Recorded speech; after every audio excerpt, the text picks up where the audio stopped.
Good afternoon. A couple things, and then I will turn to your questions. First, earlier today, a plane arrived at Dulles International Airport carrying 222 individuals who had been held by the government of Nicaragua. That includes students, journalists, and political activists. Some of these individuals had spent years in prison. The government of Nicaragua decided to release these individuals, and the United States decided to receive them on humanitarian grounds. Everyone who left the country voluntarily consented to travel. The individuals released have access to medical and legal assistance, and we continue to look for ways to support them as needed. All individuals entering the United States were screened and vetted by U.S. Customs and Border Protection as a standard for those receiving humanitarian parole. We welcome the opportunity to offer this humanitarian protection to these political prisoners. The release of these individuals by the government of Nicaragua marks a constructive step towards addressing the human rights abuses in that country. This action opens the door to discussion of other matters of mutual concern. The United States remains committed to a dialogue with the government of Nicaragua on these and other matters, and will continue to support the Nicaraguan people. Next, now for an important update on the U.S. emergency response following the devastating earthquakes affecting Turkey and Syria earlier this week. This earthquake was one of the strongest in a century, and our sincerest condolences continue to go out to all of those impacted: victims, survivors, rescuers, first responders, families, neighbors, and friends. The United States is working very hard to support the people in Turkey and Syria in their hour of need. More than 15,000 people, including U.S. citizens, have lost their lives. The number continues to rise by the hour. Earlier today, Secretary Blinken spoke with Foreign Minister Çavuşoğlu to express our continued support and to discuss how the United States can continue our ongoing efforts to provide assistance in both Turkey and Syria. The United States is providing life-saving assistance as our emergency response teams are on the ground and hard at work. In Turkey, the U.S. government is providing a disaster assistance response team that will coordinate with Turkish authorities on the full range of U.S. support. The DART team comprises some 200 people, including 2 highly trained urban search and rescue teams, specialized equipment, and canines. And these teams have specialized training to coordinate with international partners in exactly this kind of situation. Emergency responders, hazardous material technicians, engineers, logisticians, paramedics, and planners, along with 170,000 pounds of specialized tools and equipment, have arrived. In addition, we are sending concrete breakers, generators, medical supplies, tents, water, and water purification systems. U.S. helicopters are helping rescue personnel reach areas difficult to access given the extent of the destruction. We are pre-positioning additional relief equipment into the region that we hope will be able to join the recovery efforts. Our existing humanitarian partners are using U.S. resources to provide critical emergency relief, including food, water, shelter, medical care, and support staff to search and rescue efforts. We are proud to join the global efforts to help Turkey, just as Turkey has so often contributed its own humanitarian rescue experts to so many other countries in the past.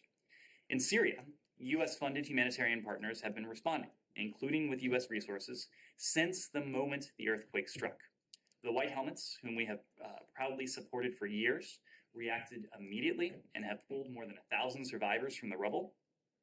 U.S.-supported Syrian medics have been treating survivors across Idlib, Aleppo, and other affected areas. Our UN and NGO partners mobilize food, water, shelter, and other supplies for hard-hit communities. This life-saving work is happening across Syria in areas controlled by the Assad regime and elsewhere on the basis of need and need alone. We are committed to providing immediate, life-saving humanitarian assistance to help the people in Syria recover from this disaster.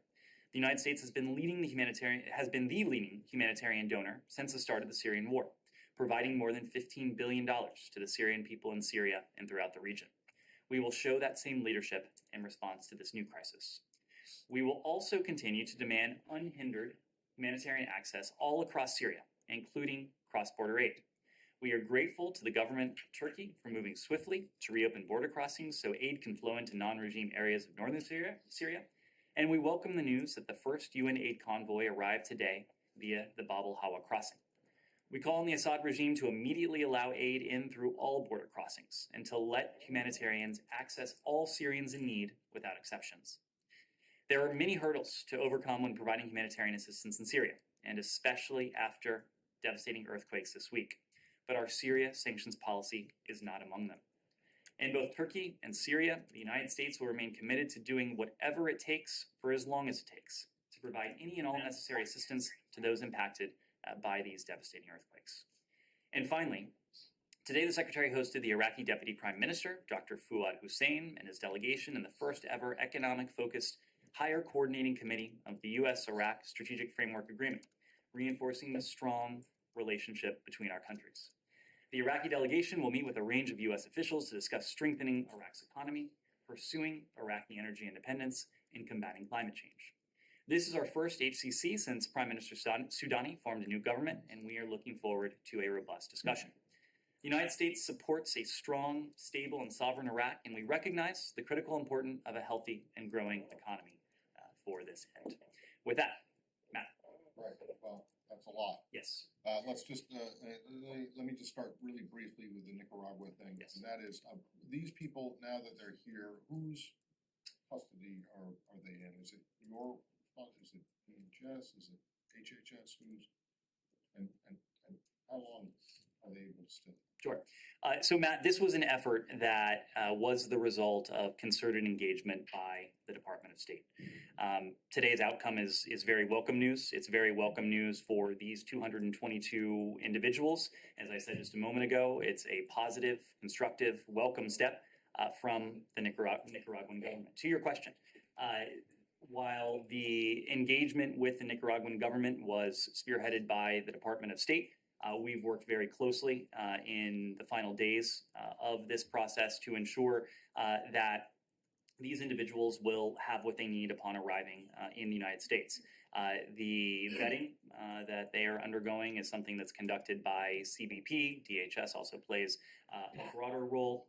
But we're also working with partners beyond government to see to it that these individuals have a roof over their heads. We've arranged for hotels for them for some time. We're providing them with short-term assistance. We're also engaging with NGOs, resettlement NGOs who are very skilled and experienced in precisely these types of operations. The resettlement NGOs are mainly for refugees. These people are not considered to be They're here under humanitarian parole. They're being paroled into the United States. But we're also working, we have worked with the diaspora population, knowing that there is a very active and engaged Nicaraguan diaspora population here in the United States, who we imagine and are confident will be here to greet these individuals and to welcome them to the United States. Okay, and then you said that this was the result of a concerted effort by the Department of State, and yet, from everything that we've heard, you guys are also saying at the same time that the Nicaraguans did this on their own.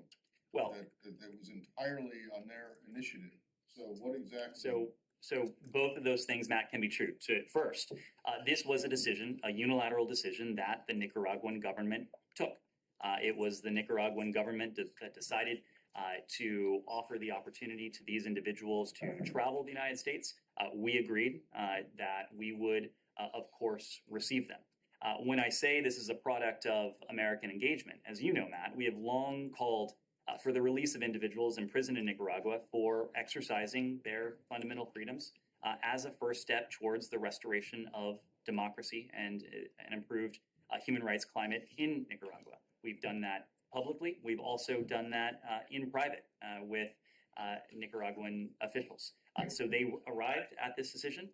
They offered the opportunity for these individuals to travel to the United States. We offered the opportunity to facilitate that travel and to welcome these individuals into the United States. We also, before these individuals boarded the plane, were in a position to ascertain and to confirm that each and every one of these individuals wished to travel to the United States and would be doing so based on their own decision, based on their own free will. Sean. Can I follow up on Sure. One of the things is since they left, the Nicaraguan parliament has said that their citizenship is being revoked and said that they won't be able to participate in politics in the future. Do you have any reaction to that? Is there a concern that by doing this, well, obviously great on a personal level for them not being locked up, but basically that partake of the opposition? So a couple things on that, Sean. First, we are proud to welcome these individuals to the United States. We think this is a welcome, positive, constructive step on the part of the Nicaraguan government. Of course, this is not a panacea to the many concerns we have with the Nicaraguan government. One of those concerns, a concern that we're talking about today, remains even after the arrival of these 222 individuals, and that is the imprisonment of individuals for exercising nothing more than rights that should be universal. There remain political prisoners in Nicaragua.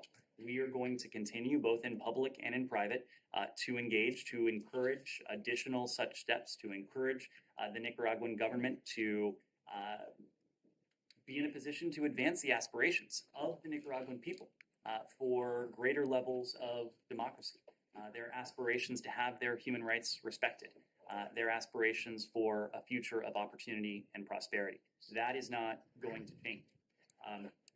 So we will continue to engage with the government. We will continue to lobby for additional positive, constructive steps, and we certainly hope that this is the first of more to come. Not to post much, but this isn't a particularly specific case. I'm concerned that this is was revoked. Well, again, these individuals made the decision to travel to the United States. We are in a position to grant them parole in the United States. We are in a position to offer them assistance, help, both directly via the government, but also through private NGOs, through the diaspora community as well. I'm not going to comment on the decision that the Nicaraguan government has made, except to say, regarding the decision to take this step to allow these 222 individuals to leave the country, that is something we find to be positive, something we find to be constructive, something that we hope we can build upon in the weeks and months ahead. The vetting you talked about, that took place in Nicaragua or is taking place right now? So for the specifics of that, I would need to refer you to the Department of Homeland Security, but there were Department of Homeland Security personnel meeting the individuals upon their arrival here at the United States, All right, in the United States. But based on the vetting so far, you're confident this isn't like the Nicaraguan equivalent that's a very We are confident in this step. Now, of course, there is a vetting process built into this to ensure that we're taking all prudent and responsible steps. But yes, we are confident that this was a step that was taken in the spirit in which it was discussed, a spirit in the spirit of taking a step in the right direction for the people of Nicaragua, certainly for these 222 individuals, but we certainly hope this will be a harbinger of additional steps to come. Come on. Come on. It's Nicaragua. Yes, Yeah. just two quick questions. This is a pretty unique situation. Can you help us understand if it would have been possible, or if the U.S. government would have done this if there wasn't one American that was part of this group? Like, would you still have flown out, more than 200 political prisoners? And then just the makeup of the group. We know there's one American. Are all of the rest Nicaraguans by nationality? So we are in a position to offer additional details regarding the individuals. Of course, they will be in a position to publicize their stories if they choose so. Right now, I can imagine that they're focused on their processing into the United States and settling here to begin this next chapter. Of course, one of the 222 individuals is an American citizen. Every time we are able to bring an American citizen back to this country, that is something that we commend, we celebrate. It is something that we strive to do every single day. But like these other individuals, I'm not going to comment on that person's, the details of that individuals, and we'll leave that to this individual should she or he choose to do so. This is an atypical development. It is, I think, reflective of the challenge that we face in Nicaragua. It's not a challenge that is unique to Nicaragua, but the number of political prisoners that had been held in Nicaragua, of course, was something of great concern to us. The continuing detention of political prisoners in Nicaragua will continue to be a concern to us. This is, we hope, not the last step in the process like this. We are going to continue to be engaged to do everything we can to support the aspirations of the Nicaraguan people for greater levels of democracy, for greater respect for their own human rights. Anything else on Nicaragua? Yeah. No. Yep. Go ahead. Go ahead. Either one. You first. Can you confirm that they have already arrived here? Yes, they arrived a couple hours ago. They were on a flight that the United States government facilitated from Nicaragua to the Washington, D.C. area. And where are they staying? In hotels? So we've arranged for them to stay in hotels for their initial for their initial period, and then we're working with NGOs. We're working with the diaspora community as well for longer term support. Yes. Nicaragua, I have two questions. Can you confirm that is actually the 222 were coming on that flight? Because there's been reports that at least that was publicized and Nicaragua just had 130 people. The other, just by the government of Nicaragua in the court this morning. The second question on that is, you mentioned that the State Department led the engagement to do this process. Is that any exchange or any reduction in sanctions? Is a plan to re-engage the communication with the government of Ortega? And then you also said that they voluntarily came to the United States. We know there is about 23 prisoners that have not been, or at least it's reported that are not part of that group. Do you have any information on that group? So let me take those questions as I recall them at least. So we did confirm this morning that there were 222 individuals on board the flight from Nicaragua to the Washington, D.C. area. There were two individuals who, on their own volition, chose not to travel to the United States. As I said before, we were sure to ascertain that everyone on that plane wished to be on that plane and was doing so based upon his free will. So there were 222 individuals. When it comes to our approach to the government of Nicaragua, this was not part of a broader bargain. This was not part of a broader deal with the government of Nicaragua. This was a unilateral decision on the part of the government of Nicaragua to release these individuals. We decided that we would be in a position to accept these individuals and to welcome them to the United States. This, we think, is a positive reflection of our advocacy, both in public and in private, for the human rights of all Nicaraguans, and our consistent calls that those who had and have and are being held for nothing more than the exercise of rights that are universal to them should be released. But I will say that our sanctions and other restrictions remain in place, even as we hope that this is a step that the United States and Nicaragua can build on going forward. We would like to have a better relationship with Nicaragua. That ultimately is up to the government of Nicaragua. What the government does or does not do to advance the aspirations of its people for greater levels of democracy and for greater human rights. Just a quick follow-up. Is any other countries or like the Vatican were involved? We know that some of the political prisoners were priests that were detained under Ortega. So any other countries or organizations were involved on this communication and the deal? This was an arrangement between the United States and Nicaragua. Anything else on Nicaragua? Yeah, just one more. Sure. Was there a specific catalyst that led to this outcome and the seal? Humayra, that's probably a better question for the government of Nicaragua. What I can say for our part is that consistently since the start of this administration, we have advocated for the aspirations of the Nicaraguan people. We have called publicly and privately for the Nicaraguan government to release those who were held on unjust charges, who were held for doing nothing more than exercising their universal rights. Nicaragua? No. Okay. Can I continue with yeah, go ahead. the answer? Yeah. So you said the secretary spoke with Foreign Minister Toshol. Was there anything specifically new? Because both the secretary and you said you guys were looking for additional funding, and there's quite a bit of a shortage of food and water and blankets and shelter. So is there anything, was he able to promise them anything new aid-wise?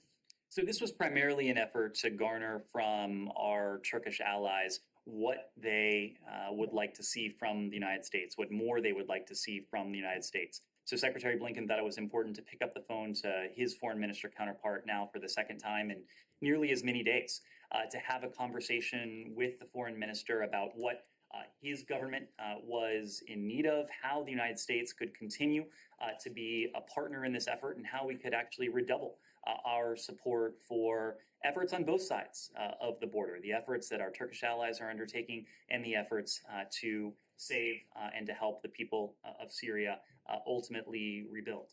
I will leave it to the foreign minister and to our Turkish allies to speak to their needs, but the foreign minister did offer to Secretary Blinken some specifics.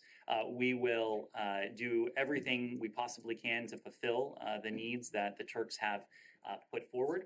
We have, and I think we'll be in a position before too long to speak to additional humanitarian assistance for Turkey, to speak to additional steps that we're taking on both sides of the border. We know that right now we remain in an acute phase of search and rescue operations. The DART teams, the search and rescue teams, have been focused on that day in, day out, nearly since these earthquakes struck.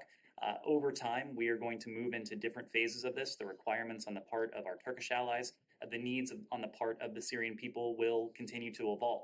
So we are going to continue to remain engaged. We are determining what more we can provide, and I would expect before too long we will have more to say about what more we can provide. Right, and saying on the earthquake, but going to Syria briefly, you said you guys welcomed UN chief's effort to seek an expanded mandate. How will the United States support this process? How can you convince Russia? Is there going to be a high-level engagement from US with Russia or an outreach given the circumstances? So a couple things.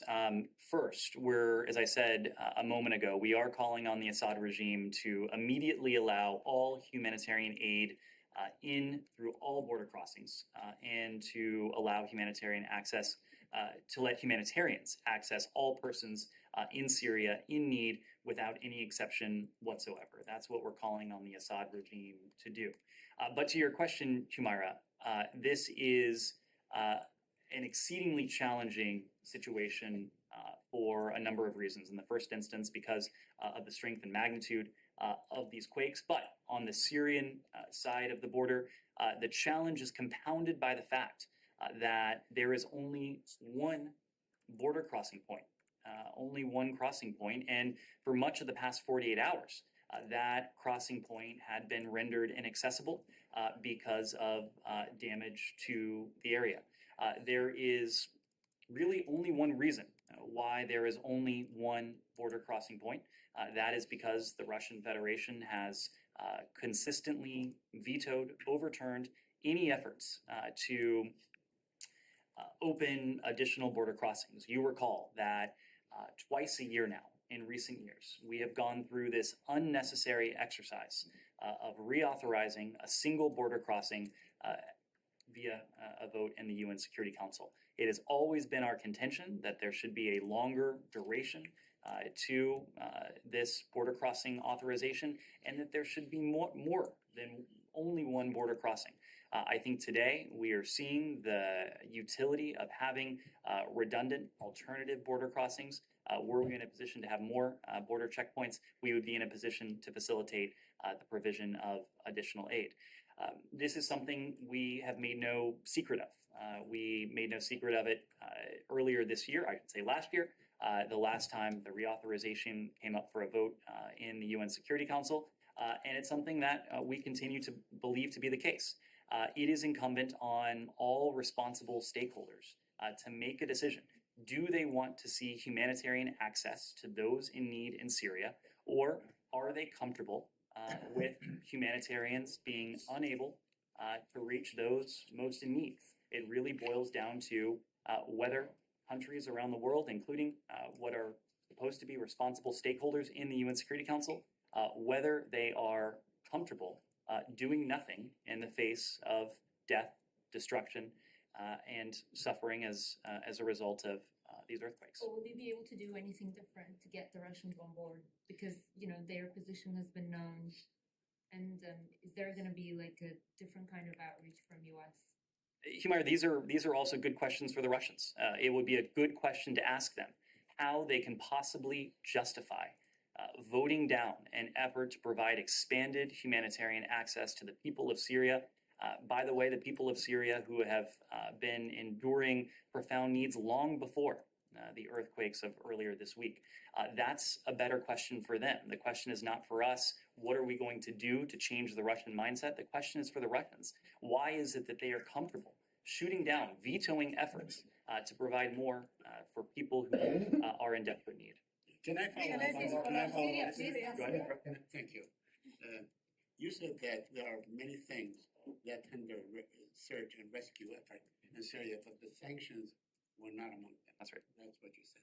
So if the Syrian government were to import, let's say, equipment to facilitate search and rescue and so on from Europe, from other places, the seizure law or the sanctions will not stop them from doing that?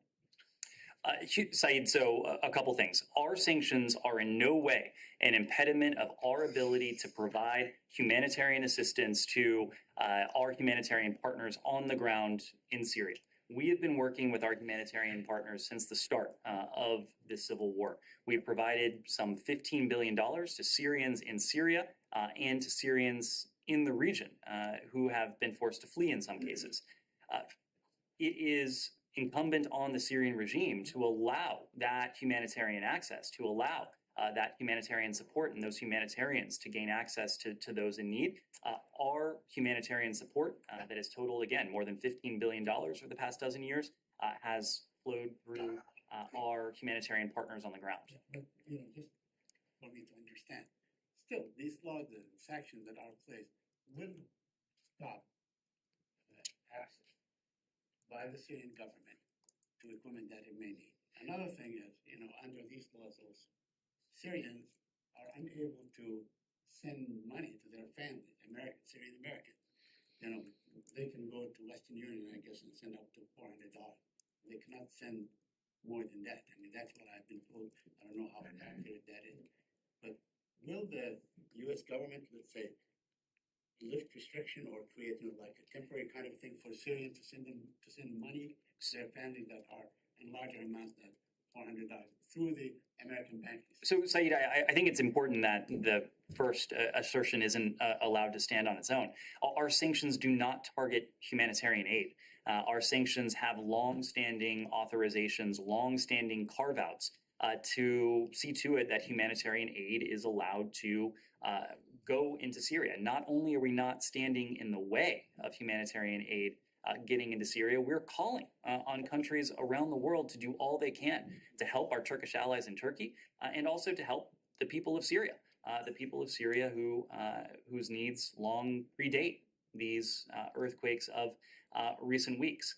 We have worked very closely within our government, within the UN system, with financial institutions over the course of our Syria sanctions program to update and, when necessary, to clarify the authorizations that are in place, in some cases granting additional authorizations, to make crystal clear to everyone that we are in no way impeding the flow of humanitarian aid to the people of Syria. I follow up briefly.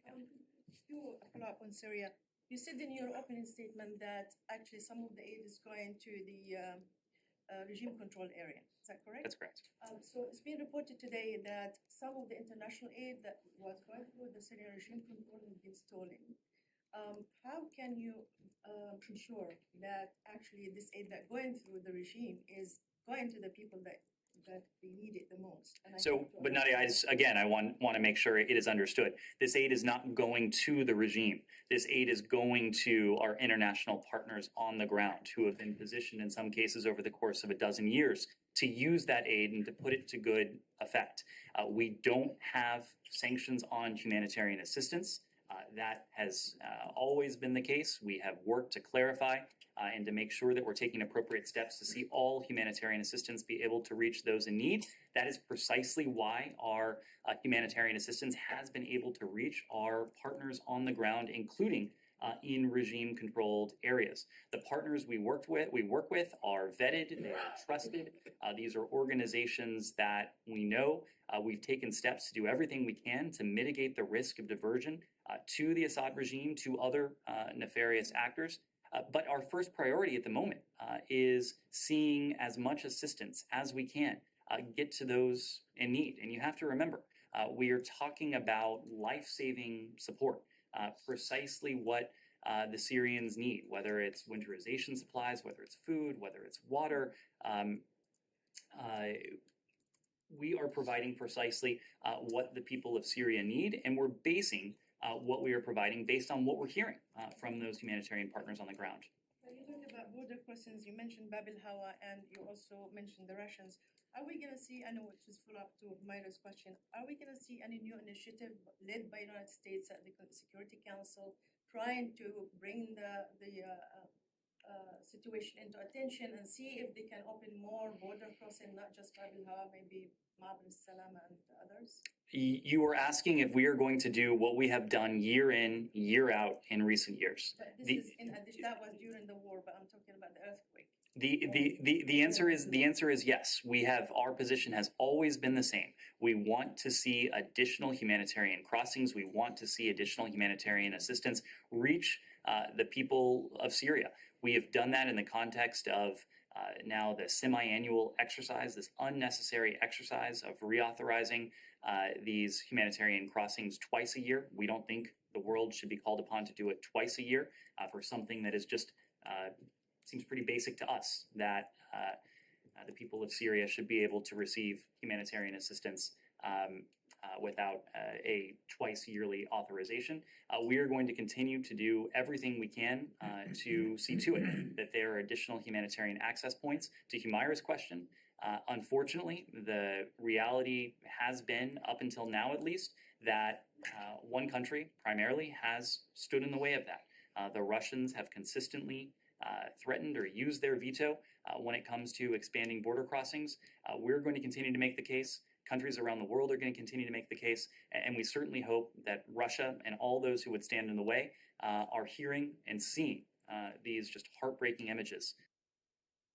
Finally, can we get a list of the partners, U.S. partners on the ground that's working now in northern eastern Syria?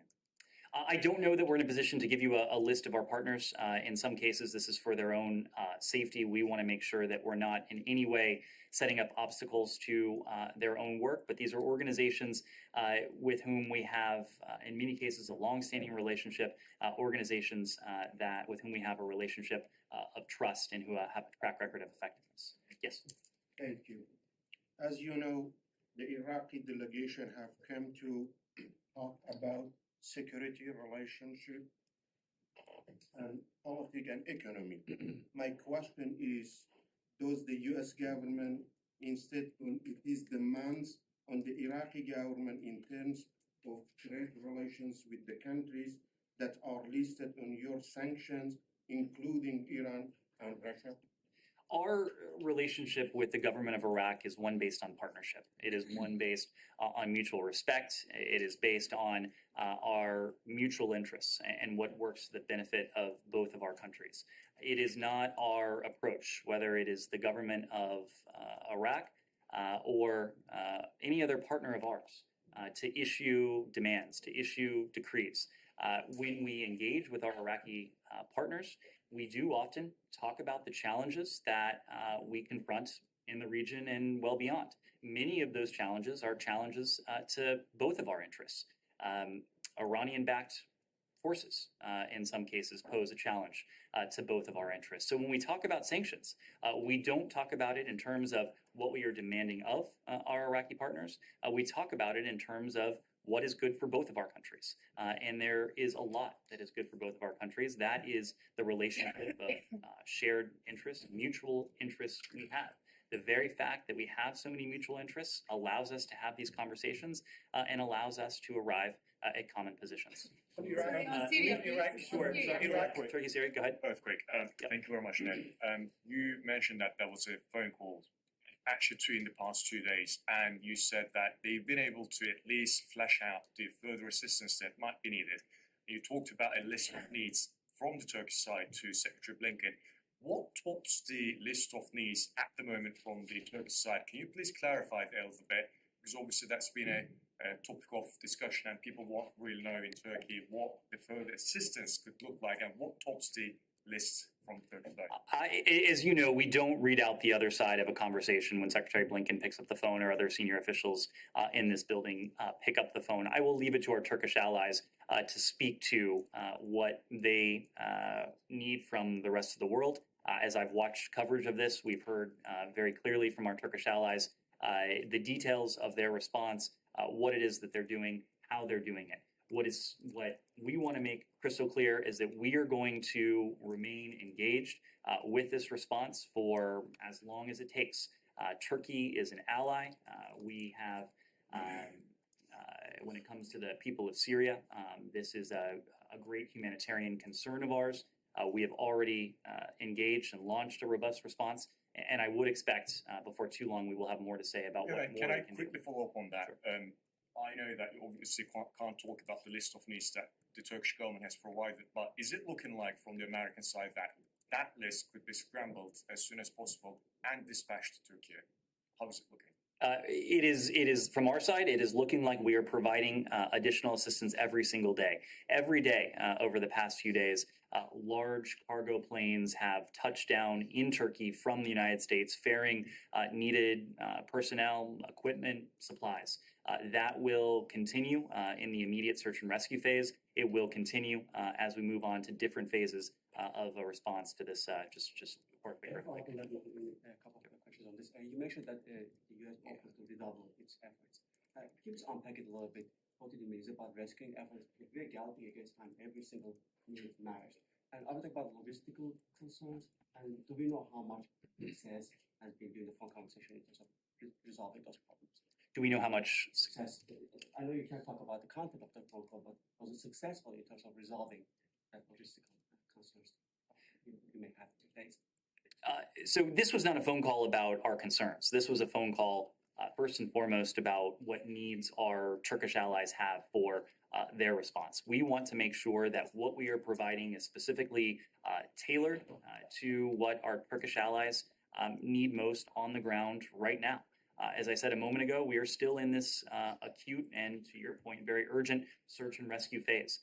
That will evolve in the coming days, in the coming weeks, and what our Turkish allies need now will be different from what they need a week from now or 2 weeks from now. The same is very true on the part of the Syrian people. So our response is going to continue to evolve, but our response is going to continue to evolve in one direction. It will become larger, it will become more expansive, it will become more comprehensive as we're in a position to provide more, as we're in a position to do more. Can you please confirm the report about the number of U.S. citizens, American citizens, that are known? We were in a position to confirm last night that there's an initial tragic tally of 3 Americans who have been known to have lost their lives in these earthquakes. Unfortunately, given the scale, given the magnitude of the destruction and ultimately the death toll, I think we are all under the, again, somber expectation that that number could rise. Sorry, Syria, please. Yes. Anything else on? We'll Yes, take one more on Syria. Syria. Yep. Yes, Ned, it has been 72 hours, so the hope of finding new survivors is fading, and it's already late. But since you said and you spoke about your partners on the ground, and you spoke about White Helmets said today that the assistance that they get today, it is not earthquake related. What did you do during the past 72 hours? I'm talking about earthquake related assistance, and what are you planning to do? And I don't want to ask again about the border crossing. I want to ask about the areas controlled by Turkey. Are you having conversation with Turkey to help the people there, and also with the Kurds, your allies there? You can help through these 2 channels. What are you doing? So a couple of things to your question. Our partners on the ground inside Syria are in a position to be operational and to respond in many ways because the United States and other generous countries around the world have provided financial backing over the course of the past 12 years. The United States, for our part, has led the humanitarian response to the needs of the Syrian people, some $15 billion over the course of the past 12 years. So the fact that there is a contingent of partners who are able to spring into action the second these earthquakes struck That is a testament to the profound level of support that the United States has provided to these humanitarian partners over the course of 12 years. Now, it is true that there's always going to be a lag from the time a natural disaster, whether it's an earthquake or a wildfire or a weather-related event, strikes. In this case, we began assembling a response package almost immediately when those reports first started to come in on Sunday night. It's precisely why large cargo aircraft from the United States have landed in Turkey, full of people, full of supplies over the past several days. While these cargo aircraft have landed in Turkey, these are teams that are bringing supplies, that are bringing expertise, whose purpose is cross-border. Some of it is going to be focused on Turkey. Much of it is going to be focused on Turkey. Some of it is going to be focused on the Syrian people as well. The other point I just want to reiterate is that there have been logistical difficulties in recent days owing to the fact that there had been only one UN-authorized cross-border transit point. That, by the way, had been blocked. It had been very difficult to reach, and it had been impossible to cross for some time. There was a convoy, as I said earlier, that was able to cross over Bab al-Hawa. That was the first convoy that had been able to cross in some time, owing to damage from the earthquake. So we are resolving these logistical issues. We are pre-positioning more people, more supplies in place, and all of that, much of that, will very shortly, if not already, be in position to help the people of Turkey and to help the people of Syria. Anything? Well, one more question on this. Syria, yeah. Let me go back. Let me go back. Go ahead. Okay. Just a follow-up on my colleague's question about the Russian sanctions related to Iraq. I met the Deputy Prime Minister yesterday. He said that we owe the Russian companies, but the United States will not let us to pay them back because they are imposing sanctions to us.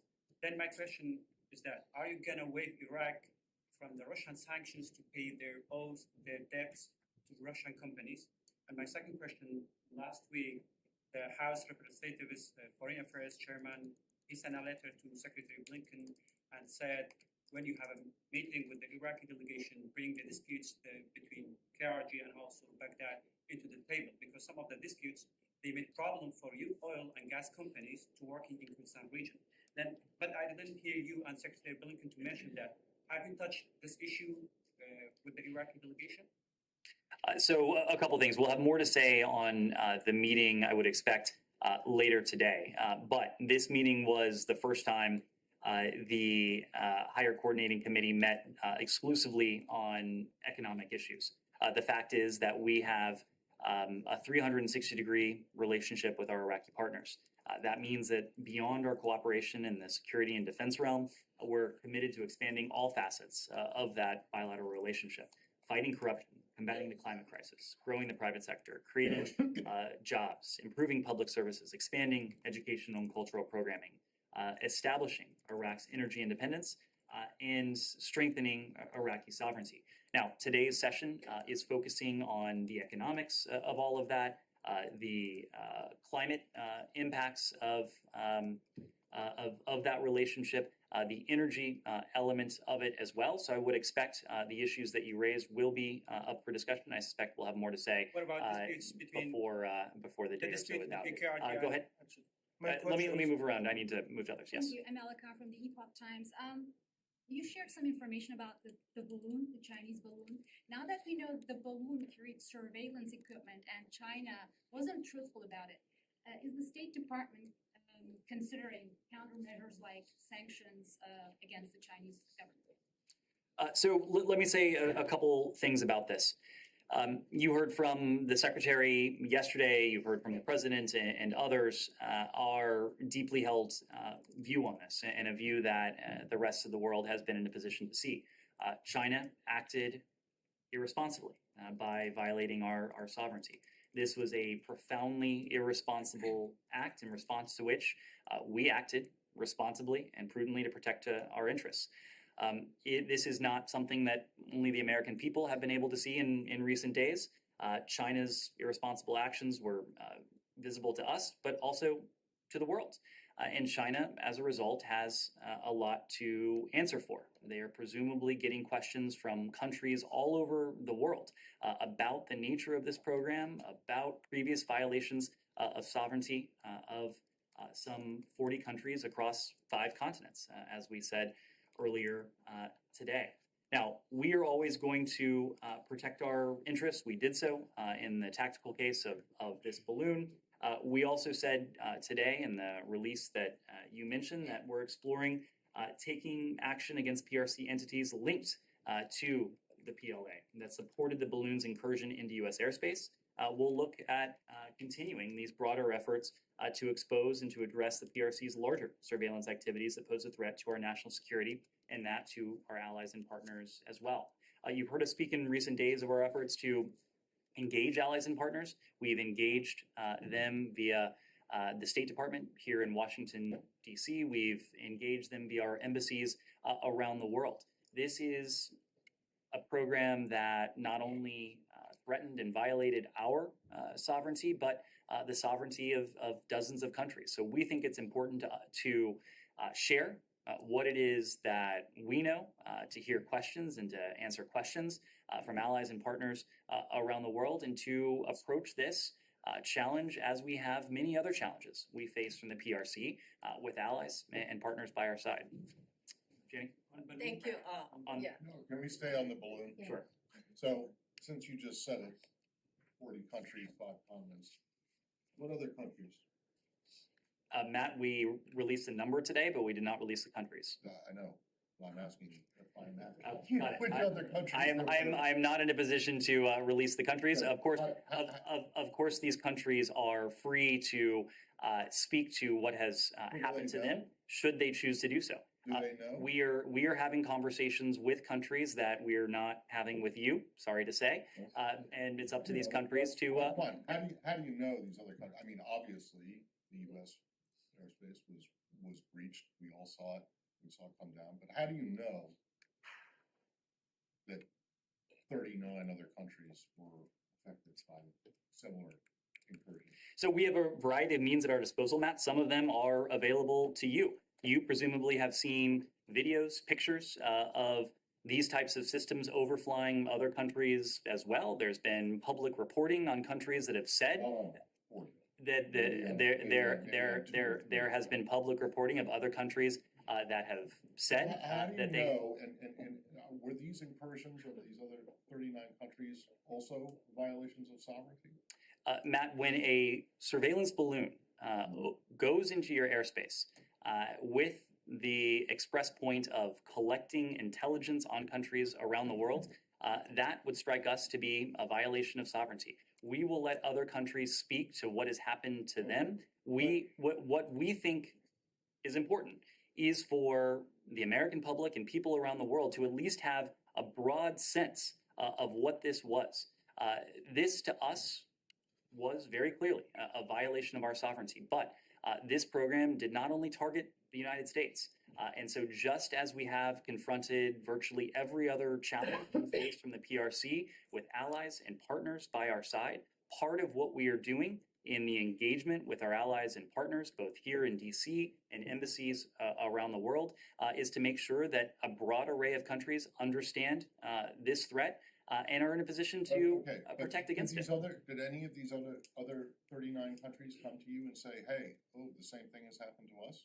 I'm just not going to go into our private diplomatic. Well, then that suggests that, in fact, you guys are conducting exactly the same kind of surveillance over these countries that you're accusing the Chinese of doing over yours. Matt, how do you know? Matt, that is How do you know that a balloon was flying over Botswana?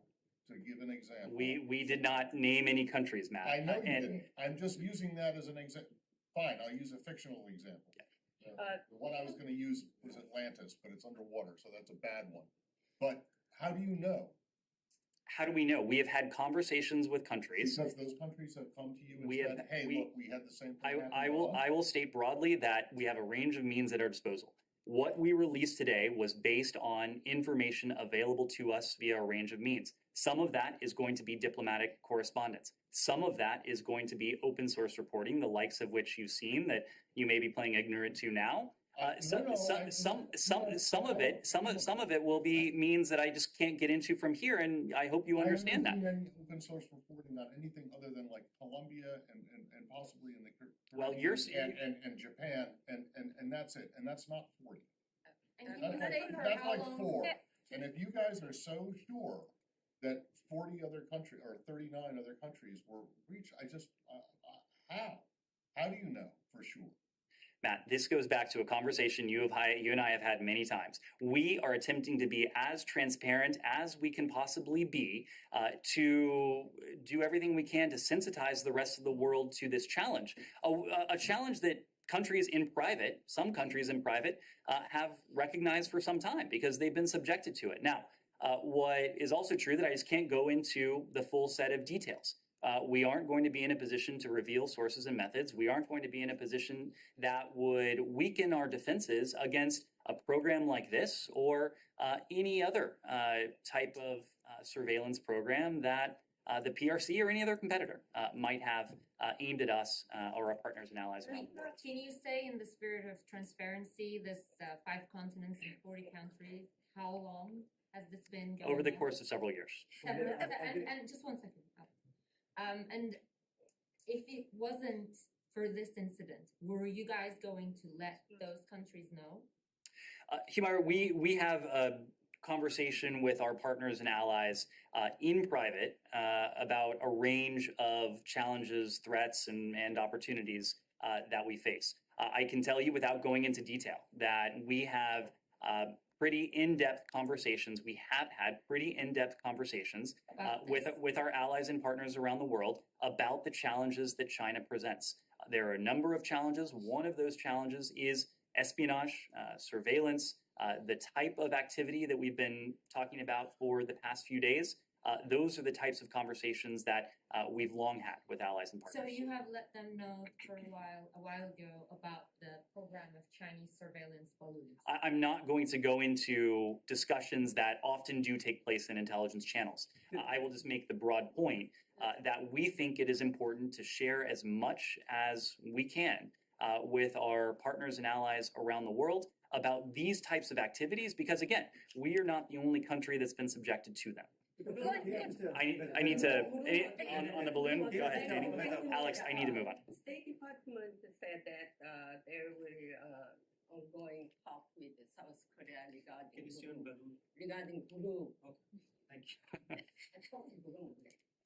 And what is the result? Is South Korea is including this incident?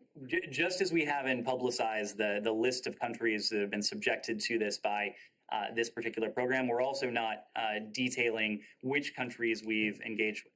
But I'll tell you, it's been dozens of countries around the world across multiple continents. And the balloon, Latin America, as you mentioned, Colombia, Costa Rica was spotted. Is any concerns beyond the fact that you are communicating? Is any concerns that the region is being targeted? We know that China has a lot of influence within Nicaragua, within Venezuela, as well as some other countries. Have you had that conversation with those countries? We know the president of Colombia said that it wasn't against their sovereign space. He was not concerned, publicly at least. Is any concerns by the State Department? Is any possibility of engaging with them in terms of like trying to figure that out? We have broad concerns about this program. We know this is a program that has spanned, again, 5 continents. We're not going to detail those countries that we've engaged, but we have issued broad invitations to have discussions with us.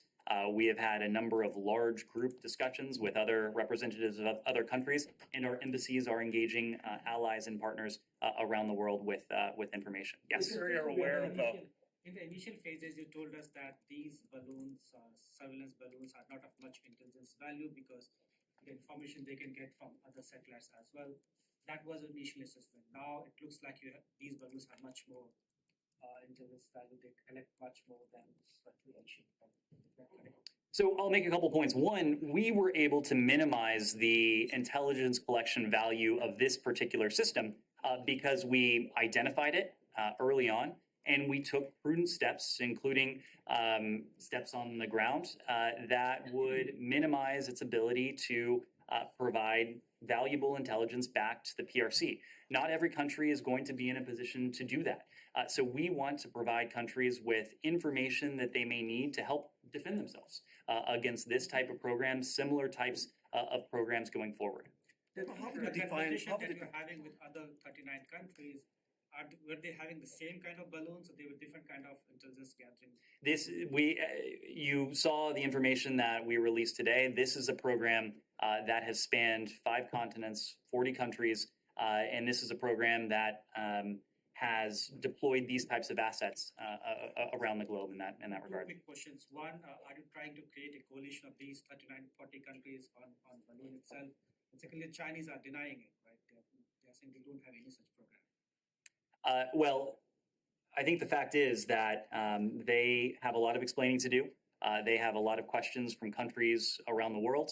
It's not surprising to hear them issue these types of denials. They're in a very difficult spot, but they're in a difficult spot because they placed themselves there. They decided to take this action against the United States. They've decided to leverage this program against dozens of countries around the world. I wouldn't say that we are seeking to organize a formal coalition of countries that have been subjected to this specific program. What I would say is we have, as part of our diplomatic blocking and tackling since really day one of this administration, sought to have a convergence of views regarding the challenges presented by the PRC. There are a number of countries with whom we consult very closely about these challenges. We work very closely, coordinate our approach so that it's most effective. We do that with Europe, we do that with countries in the Indo-Pacific, we do that with countries in the Western Hemisphere, and we do that with countries in Africa, among other places. How would you define those 40 countries? We'll take one more on this. Just so we understand the picture, how would you define those 40 countries? What brings them together, in your opinion? I mean, are they politically different? Alex, I'm not going to further characterize these countries. Kylie? Can I ask one question about the balloon, or are you guys all set? Okay, sorry. So one of the primary questions on the Hill today has been why the administration didn't shoot it down either while it was over the Alaskan islands, which are not very populated densely, or why it wasn't shut down before it came into Alaskan airspace. Do you have an answer for that right now for us? You heard that from briefers who were on the Hill today. What you heard from our briefers is that when it entered North American airspace, we were tracking it very closely. NORAD had custody of it. It was scrutinizing it, watching it very closely. NORAD, our military officials, did not assess it to be a military threat. At the same time, just as it wasn't deemed to be a military threat, there was value to us in tracking and assessing the activities of the balloon so that we could, in a sense, flip the script, so that we could learn more about this capability, even as the PRC had deployed it in our airspace in an effort to learn more about us. As I said to one of your colleagues' questions a moment ago, just as we took these steps to train our own assets on this system, we also took steps on the ground and otherwise to minimize any intelligence collection value that the PRC would be in a position to collect from this system. Finally, you know, and you've heard from DoD that there was a concern, of course, even if the possibility would have been remote, of damage, destruction to property on the ground, or worse, injury or potential fatalities on the ground as a result of a military operation over the United States. The president, when he was briefed on this, immediately instructed his teams to develop options and to bring it down when it was safe and responsible to do so. And that's what happened last week. Can we check aware? So it was the Biden administration's assessment that it was of a higher U.S. intelligence value to allow it to go over the U.S. and then take it down versus the capabilities you would be able to with all of our actions, Kylie, we look at it through a cost-benefit lens. There would have been costs, potentially very high costs, to taking this system down over the United States. The U.S. military has spoken to the possibility of destruction, injuries, potentially even deaths. Of course, that is not something that we would seek to invite. There was also a benefit, yes, in terms of watching this system as we minimized its ability to collect against the United States.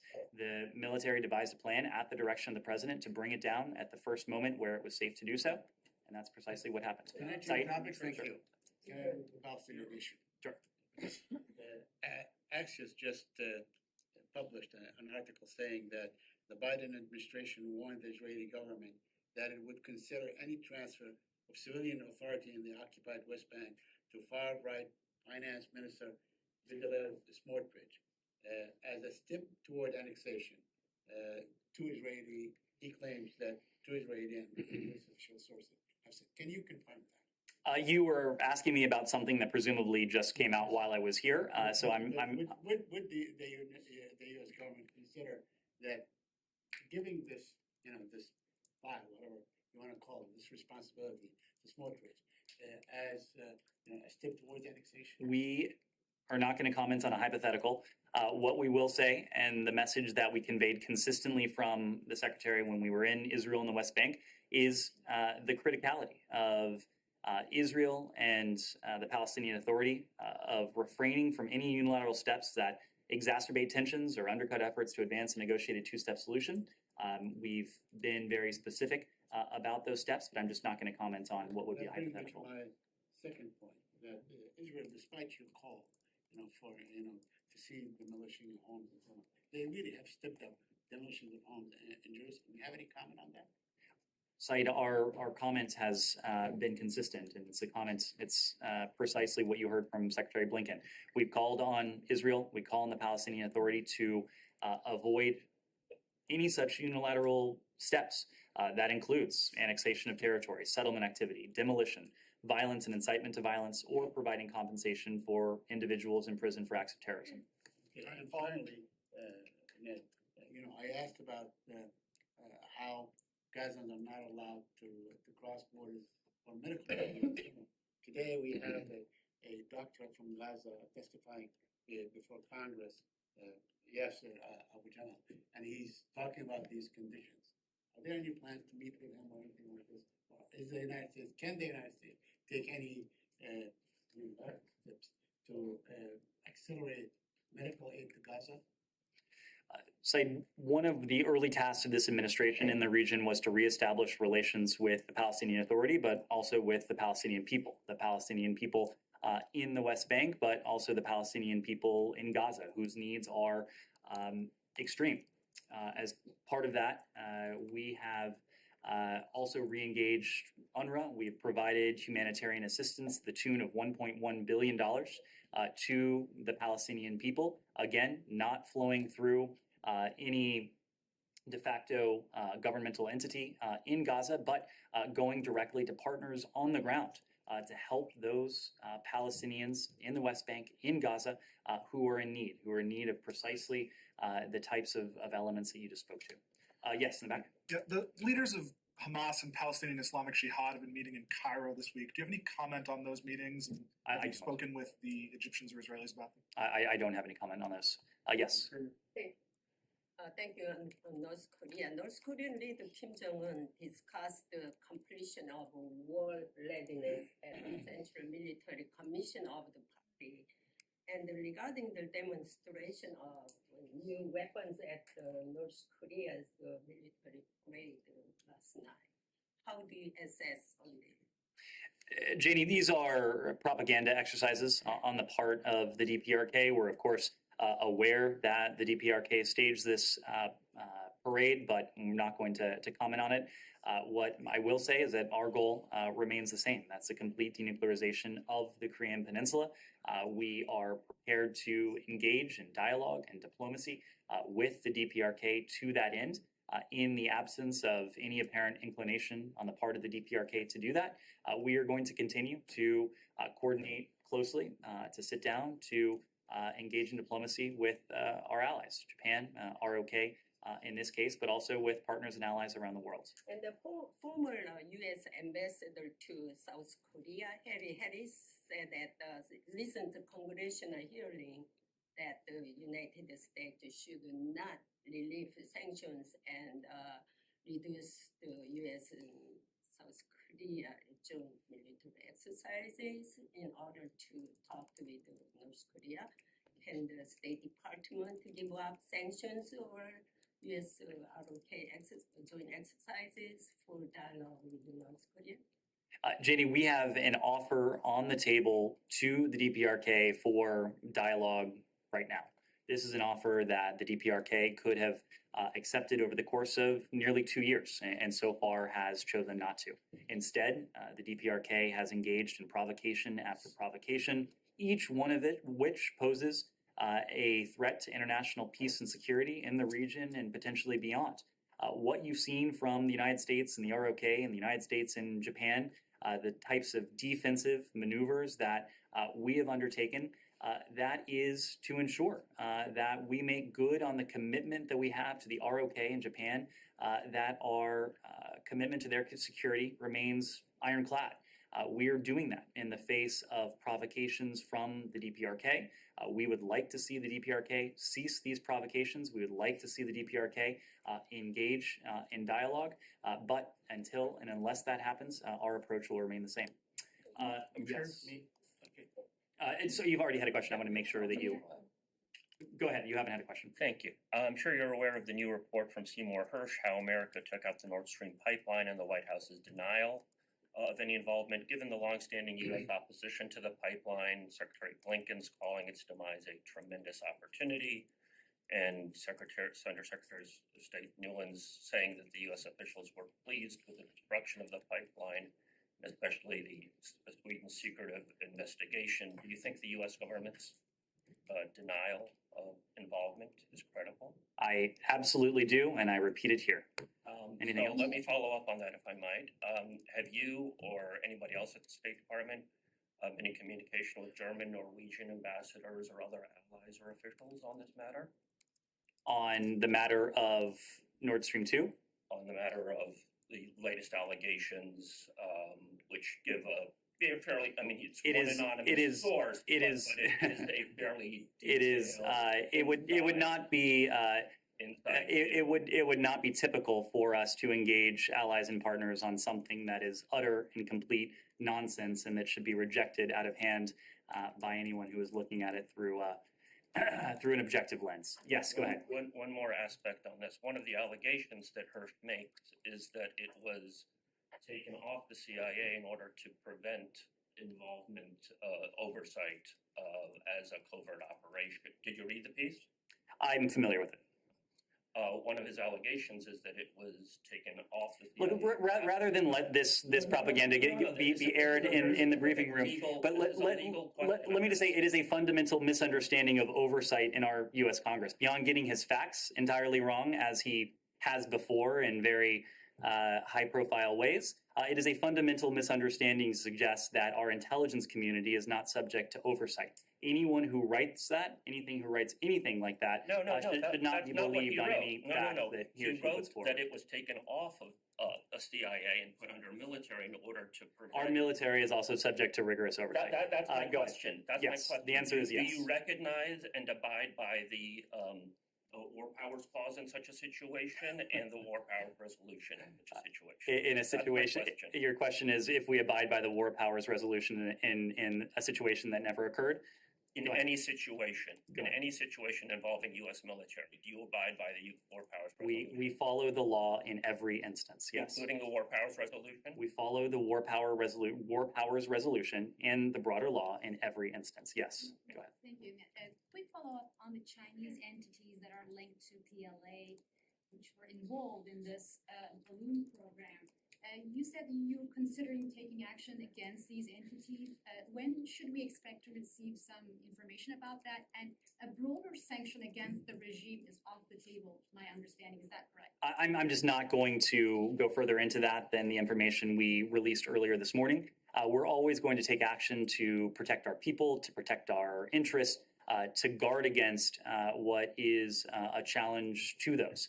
And if it's appropriate for us to respond, whether it's against PLA-related entities or to continue the type of declassifications and public releases that we've been doing, that's something we won't hesitate to do. Yes, go ahead. Thank you. So on the balloon, can you at least say if any EU country was, concerned?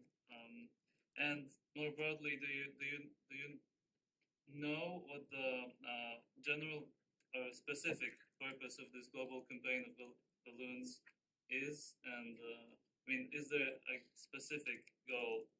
Do you know that? And separately, on a different topic, the Belarusian regime has sentenced a Polish journalist and community activist Andrzej Poczobut for 8 years in prison 2 days ago after another sham trial. Do you have a reaction to that and any action that you might specifically? On your last question, I'm not immediately familiar with it, but we'll get back to you if we have any reaction to that. On your first question, these are really questions for the PRC. This was a PRC program. What they intended to garner from it, beyond the obvious, is better directed towards them. And again, to reiterate, I'm just not going to specify countries. Yes? Thank you. So quick follow-up on the balloon issue. When do you think China started such surveillance activities on more than 40 countries? And also, when did the US find these activities across 5 continents? Was it just after US detected the recent balloon? So as we said this morning, this activity was undertaken in recent years across 5 continents, 40 countries who had their sovereignty violated. We have spoken in some detail to previous instances of balloons in our airspace. I'll let other countries speak to balloons that may have traversed their airspace. But what I can say broadly is President Biden ordered his team to do all we can to step up our capabilities to be sensitive to threats like Chinese espionage, Chinese surveillance, Chinese spying. As a result of that, in the aftermath of that, we've been able to piece together elements that we, in some cases, didn't previously know. We are going to continue to do everything we can to protect our interests, to protect our people against a challenge like this, but any other challenge we could face from the PRC or any other competitor. Dylan. Yeah, President Biden said in an interview yesterday, he was asked if the balloon incident represented a big hit to relations with China, and he said no. Do you share that assessment?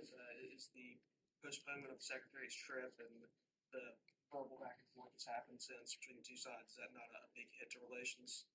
I do share that assessment, unsurprisingly, because, Dylan, we've been under no illusions about the challenges that the PRC presents. We've always known this is a relationship that is competitive at its core, that has potentially conflictual areas that we are determined to see don't veer into actual conflict, but also areas in which we must in some ways work together if we're going to address challenges, threats to the American people and to people around the world. So, of course, we didn't wake up recognizing anything about the PRC or the challenges we face from the PRC that we didn't know prior to last week.